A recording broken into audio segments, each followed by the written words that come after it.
Forced to marry a cold millionaire CEO, the poor secretary never expected him to fall for her. Hello everyone. Before we begin today's story, I have a small favor to ask.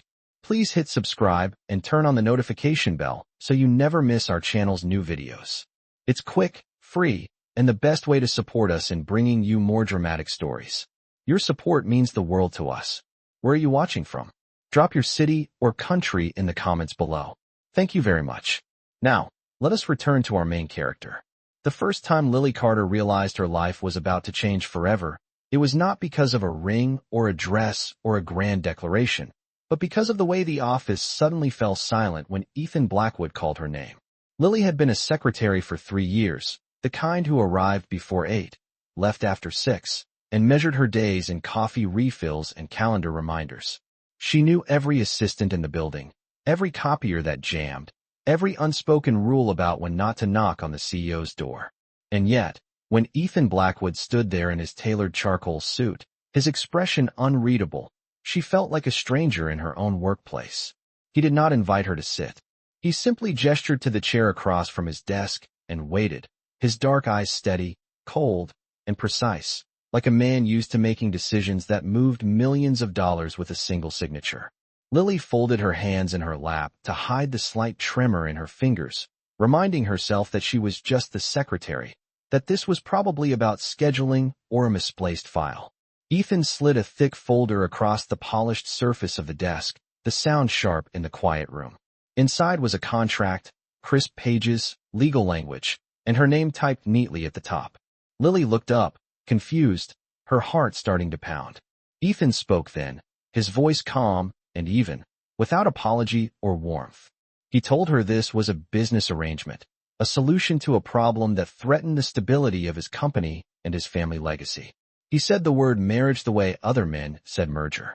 1 year, he explained, appearances only, no emotions involved, no expectations beyond what was written in ink. Lily's breath caught. She thought of her mother's hospital bills stacked on the kitchen counter, the past due notices she hid in a drawer, the second-hand coat she wore every winter because a new one was never in the budget. She thought of how easily a single decision from a man like Ethan Blackwood could erase her from this building forever. Ethan watched her carefully, as if her hesitation were a calculation, not a human reaction. He made it clear there would be compensation, security, and discretion, all guaranteed.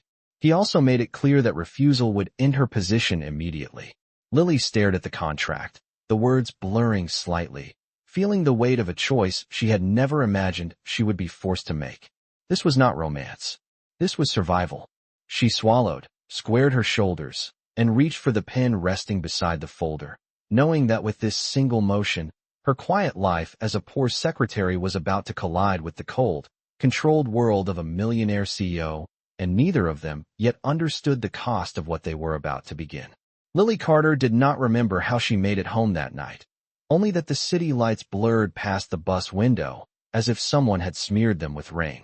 Her apartment greeted her with the same quiet it always did, the hum of an aging refrigerator, the faint rattle of the heater fighting an early winter chill. She set her bag down and stood there for a long moment, still in her office clothes, staring at the thin envelope taped to the door of the kitchen cabinet. Another reminder from the hospital billing department. She peeled it off slowly, already knowing what it said, already feeling the familiar knot tighten in her chest. Her mother's treatments were not optional. The doctor had made that clear. Neither was the rent due in 6 days or the student loan payment that had been deferred one too many times.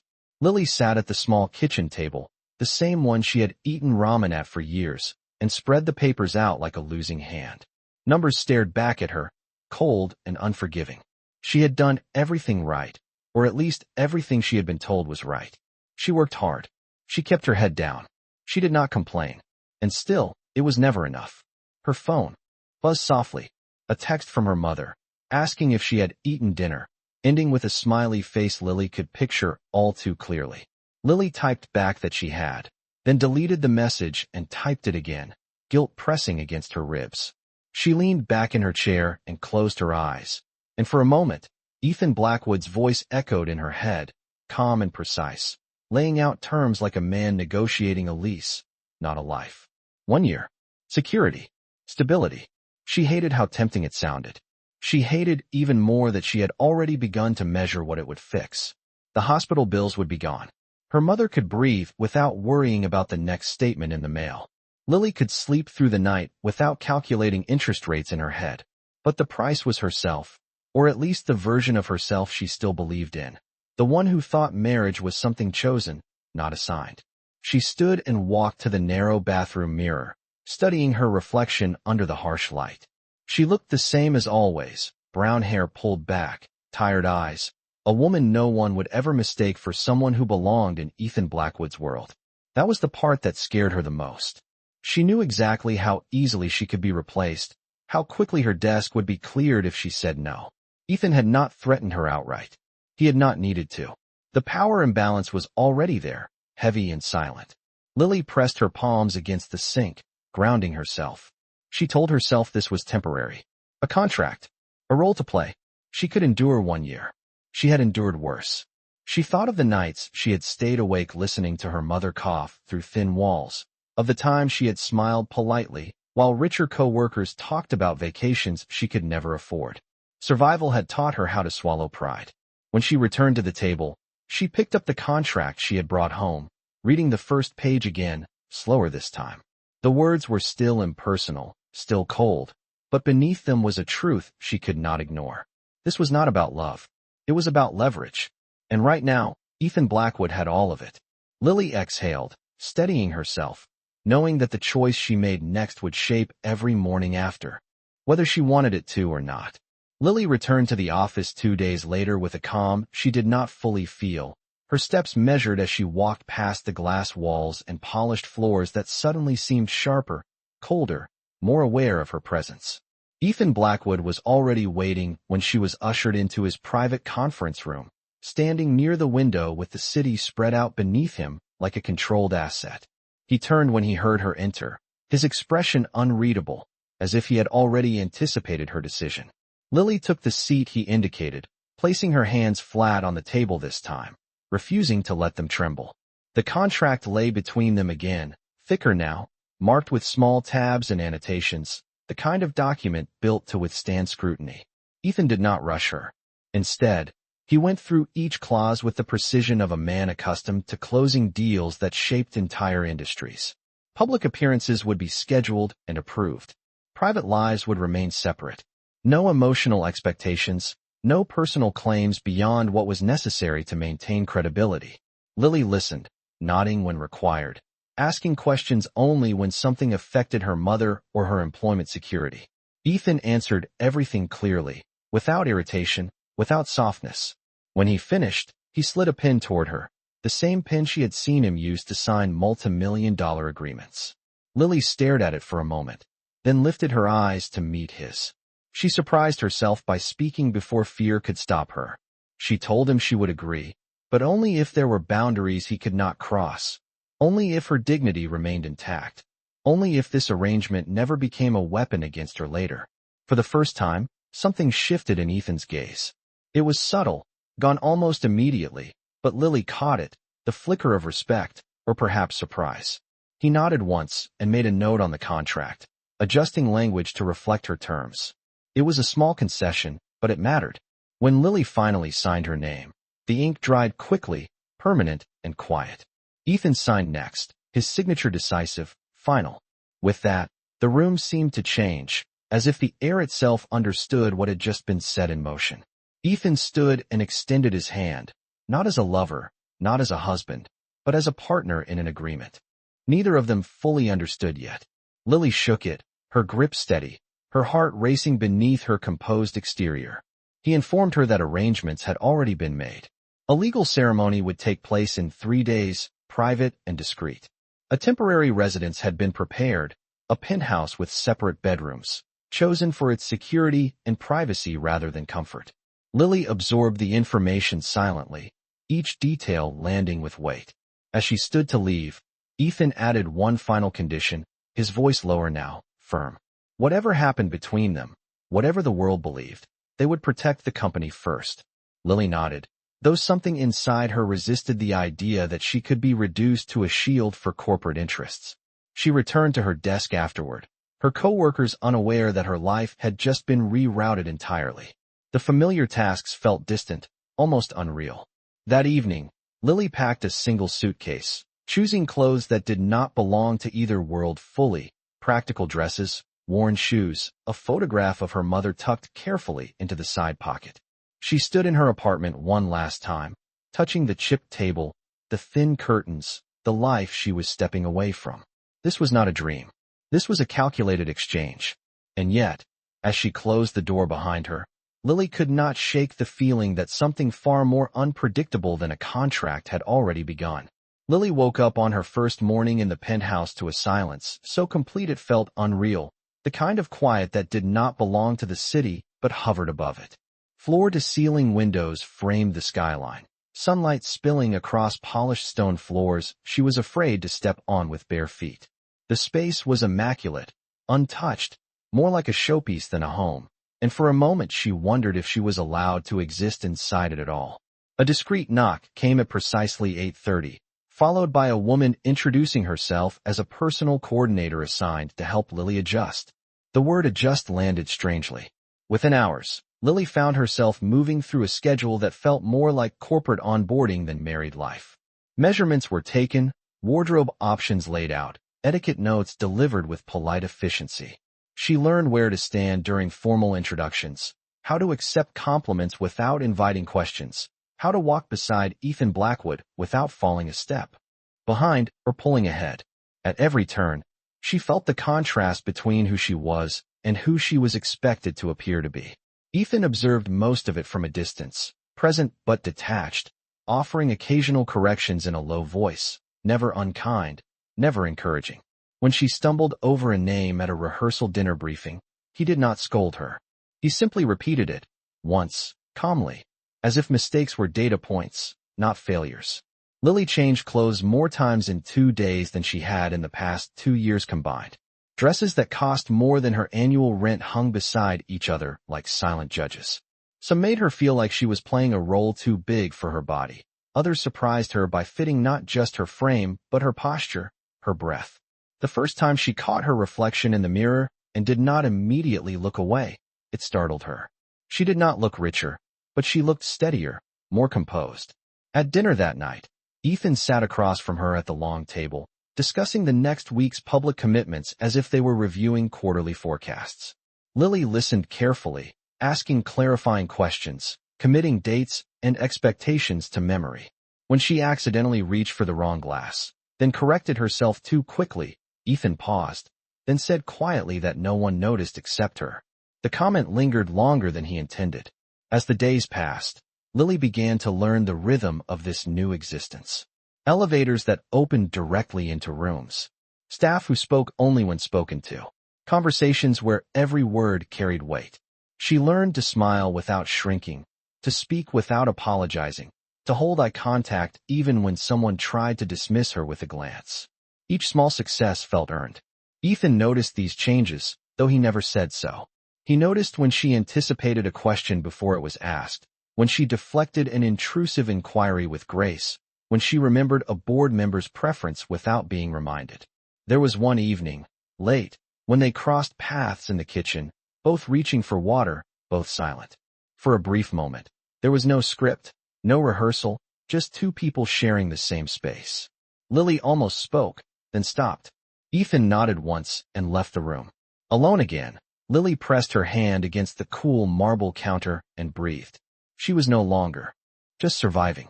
She was adapting. And somewhere between the fittings and the schedules, the lessons and the glances, she sensed that this arrangement was already reshaping her in ways she could not yet name. Even as Ethan Blackwood began to realize that the poor secretary he had chosen for convenience was becoming something far more formidable than he had planned for. Lily's first true test came on a Thursday evening wrapped in crystal lights and quiet expectations, a fundraising gala held in a downtown hotel ballroom where every guest seemed to belong, except her. She arrived on Ethan's arm, her steps measured, her expression calm, the murmur of the room shifting the moment they entered. Names followed them like shadows, introductions layered with curiosity that barely hid judgment.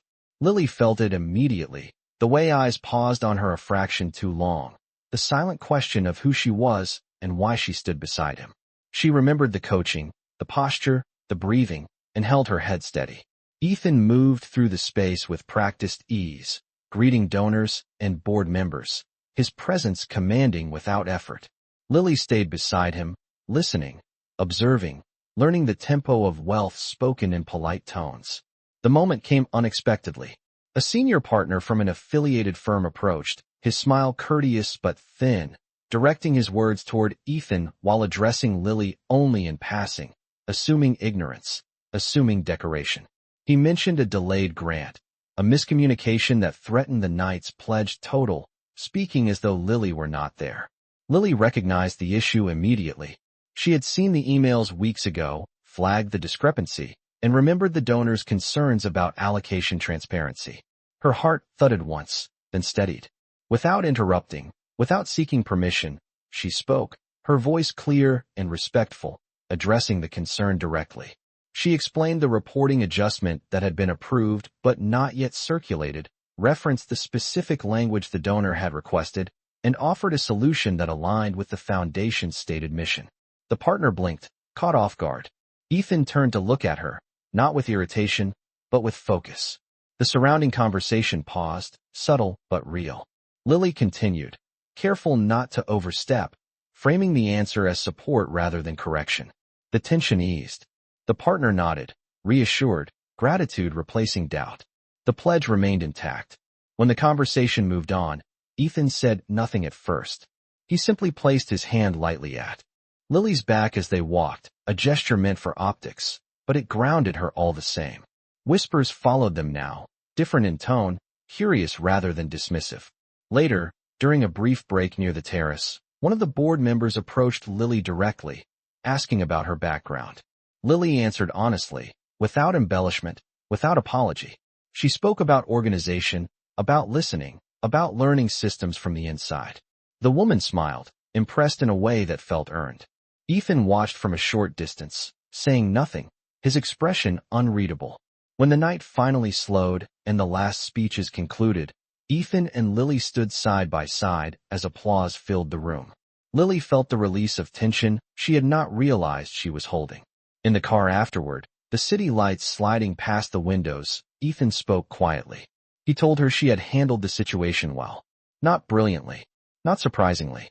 Well, the word meant more than praise. Lily nodded, accepting it without shrinking.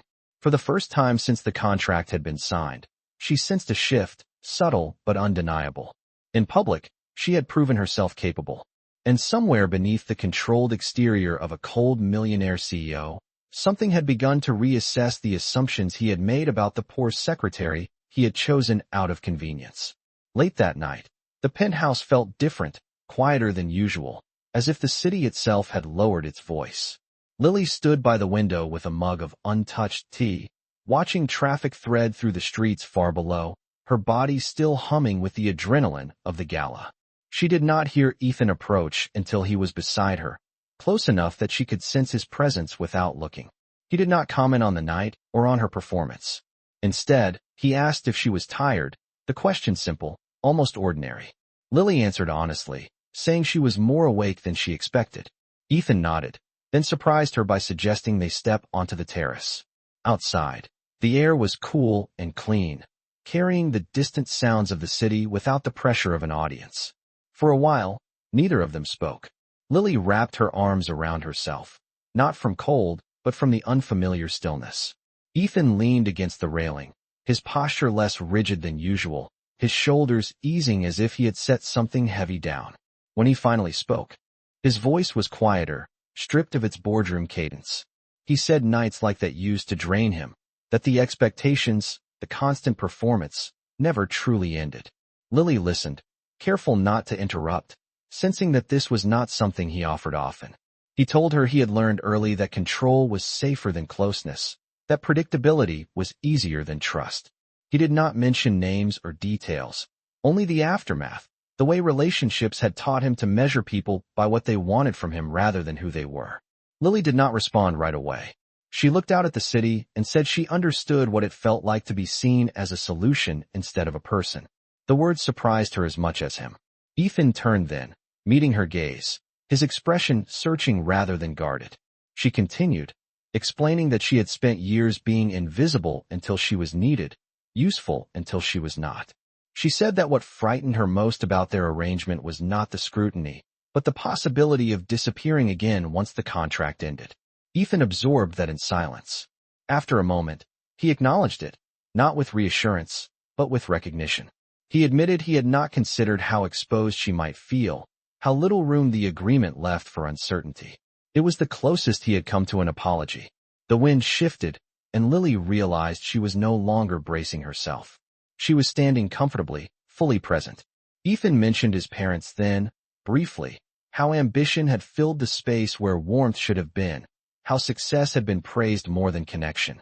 He said he had built his life to function without needing anyone, and that it had worked, until it did not. Lily did not reach for him or offer platitudes. She simply stood there, letting the honesty exist between them without trying to fix it. When they eventually went back inside, the silence felt different, less heavy. Ethan paused at the hallway that separated their rooms and told her she had been right to insist on boundaries. He said they mattered. Lily nodded, feeling something settle inside her, not hope exactly, but a sense of being acknowledged. As she closed her door that night, she realized that beyond the contract, beyond the public roles they played, something quieter and more fragile had begun to take shape, and neither of them was entirely prepared for what it might demand. Lily sensed the shift before anyone said a word. The way the penthouse staff suddenly became quieter, the way Ethan's phone no longer left his hand. The following days unfolded with a tension she could not name, conversations stopping when she entered a room, meetings extending late into the night. She tried not to let it unsettle her, reminding herself of the boundaries, the agreement, the careful balance they had struck. Then came the call. Ethan's legal advisor requested her presence in a private meeting, the tone formal, urgent. Lily arrived to find Ethan standing beside the conference table, his jaw set, his posture rigid in a way she had not seen since the beginning. The advisor spoke plainly. Rumors had surfaced, whispered among investors and rival board members. Questions about the authenticity of the marriage, about whether it was a calculated move to stabilize control during a volatile acquisition. Proof was being sought. The contract, if revealed, would not only humiliate Lily but compromise the company's credibility. Lily felt the words land heavily, each one stripping away the fragile sense of security she had built. She looked at Ethan, waiting for him to say something, to meet her eyes the way he had on the terrace. Instead, he turned back to the advisor and asked what damage control would require. The answer was simple and devastating. Distance. A narrative adjustment. A temporary withdrawal from joint appearances until the scrutiny passed. Lily understood immediately what that meant. She was a liability now. After the advisor left, the silence between them stretched thin. Ethan finally spoke, explaining the strategy, his voice controlled, careful. He said it was necessary, that the company came first, that this was exactly why the agreement existed. Lily listened, her expression calm, but something inside her tightened. She asked quietly if this was his decision or the company's. Ethan hesitated, just long enough to answer without certainty. That pause told her everything. She nodded, accepting the explanation without argument, and excused herself. Back in her room, Lily packed a small bag, her movements deliberate, restrained. She told herself she was not surprised. She had known this arrangement could turn against her. Still, the ache was real. When she left the penthouse that evening, Ethan was on a call, his voice firm, his back turned. He did not see her go. Lily returned to her apartment, smaller than she remembered, quieter than it should have been. She sat at the familiar table and stared at the walls, feeling the weight of being erased so quickly. Days passed. Headlines speculated. Ethan appeared alone at events, his composure intact, his reputation steady. Lily watched from a distance, her phone silent. She tried to focus on her mother, on work, on the life she had before, but the absence was loud. One evening, as she folded laundry, her phone buzzed. A message from Ethan, brief, professional, informing her the situation was under control. There was no apology, no acknowledgement of what had been lost. Lily stared at the screen, then set the phone down. For the first time since signing the contract, she allowed herself to feel the truth settle in. Whatever had been growing between them had been fragile, and when tested, he had chosen certainty over her. She straightened, resolve replacing hurt, unaware that Ethan, alone in the penthouse, was staring at the same city skyline. Realizing too late that the decision meant to protect everything might have cost him the one thing he had not known he wanted. The invitation arrived on heavy cardstock, embossed with the foundation's seal, announcing a public briefing and donor summit scheduled sooner than anyone expected. Lily learned about it the same way everyone else did, through a headline that framed the event as a turning point for the company. She almost did not go. She told herself she had already been dismissed from the narrative, that her presence would only reopen a chapter she was trying to close. But when the morning came, she dressed with the same care she had learned to give herself, choosing simplicity over armor, and took the train downtown.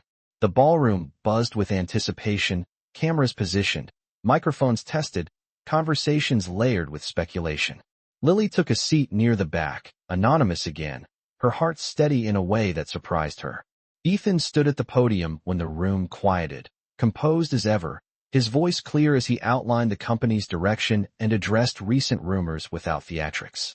Then a question came from the press, sharp and pointed, asking whether the marriage had been a strategic illusion. The room held its breath. Ethan paused, longer than usual, his gaze sweeping the crowd until it found Lily. For a moment, the world narrowed to that distance between them. He stepped away from the prepared remarks and spoke without notes. He said the truth mattered more than control.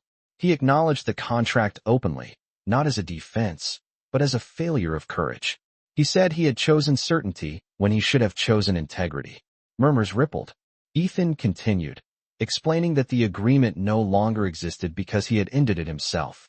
He reached into his jacket and removed a folded document, then tore it cleanly in half before the cameras. The sound was quiet but final. He said Lily Carter was not a liability, not a strategy, but the person who had stood beside him when it counted, who had protected the mission without being asked. He said he was done hiding behind structures that kept him safe and alone. He asked Lily to come forward, not as his shield, but as his equal. The room shifted as heads turned. Lily stood slowly, her steps measured, her expression calm. She did not rush. She met him at the front and faced the audience, her voice steady when she spoke. She said she would not return to any arrangement that treated her as expendable. She said she believed in accountability, including her own. She said she would only stay if the choice was mutual and honest. Ethan nodded, accepting the condition without hesitation. He said it was. The questions came fast after that, but the tone had changed. The story had changed. When the event concluded, Ethan and Lily stepped aside into a quiet corridor. There, away from cameras, he apologized fully, without qualification, without explanation. Lily listened, then told him she would decide in her own time. He agreed. As she left the building, the air felt lighter. For the first time, the future was not bound by clauses or fear. It was open, uncertain, and chosen. And somewhere between the torn paper and the unguarded truth, the shape of something real finally emerged. Time passed quietly after the summit, not measured in headlines or appearances, but in ordinary moments that carried more weight than any contract ever had. Ethan did not rush Lily for an answer. He returned to his routines with a visible restraint, delegating meetings he once controlled, leaving evenings unscheduled. Lily focused on her own life, caring for her mother, returning to work on her own terms, rediscovering who she was without performance or protection. When they met again, it was not in a boardroom or beneath chandeliers, but in a small park near the river, the kind of place where no one expected anything from them. Ethan spoke first, not about business or damage control, but about choice.